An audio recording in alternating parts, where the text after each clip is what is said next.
نیروگاه برق آبی تاجیکستان سال 2018 در حضور اساسگزار صلح و وحدت ملی پیشوای ملت پرزیدنت جمهوری تاجیکستان محترم امامعلی رحمان افتتاح گشت. موجودیت نیروگاه به صفت زندگی مردم تاثیر عمیق مثبت گذاشت. از گفته رئیس ناحیه مرغاب رجبزاده حسنی حکومت شاه، کارمندان اداره و مؤسسه ها امکانیت پیدا نمودند که کارگزاری رسمی را با استفاده از تکنیک کامپیوتری براهانند. مهنت کارمندان مقامات اجرایی حاکمیت دولتی نیز به مراتب آسان گشت. نیروگاه برق آبی تاجیکستان در بلندی زیاده از 3000 متر سطحی برقرار داشته با تکنولوژی معاصر بنیاد یافته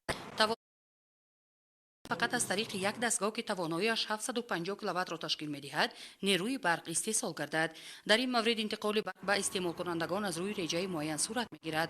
امسال تا آغاز ماه ایون فقط دستگاه برق استحصال نیروی برق بند بود. با گرم گشتن هوا و زیاد گشتن حجم آب در دریای اقصی، نیروگاه برق آبی تاجیکستان با تمام تواناییش استحصال نیروی برق را براهماند. عرض می‌دارد دیرکتور نیروگاه برق آبی تاجیکستان علیشیر شادیبکov.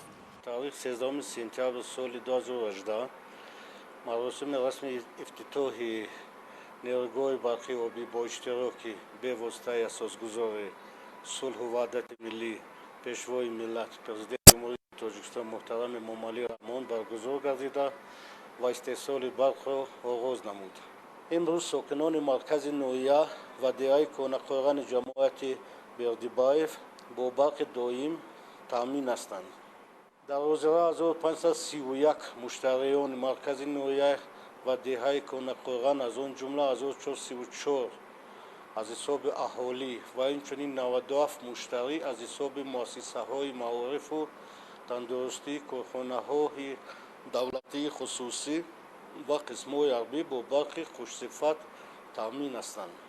از روی گفت علیشیر شادیبکov دیگرگونشوی گلوبالی اقلیم به پامیر شرقی هم تاثیر نظر رسانده است. پس گشتن سطح آب در دریای اقصی نشانه این حادثه طبیعی می باشد.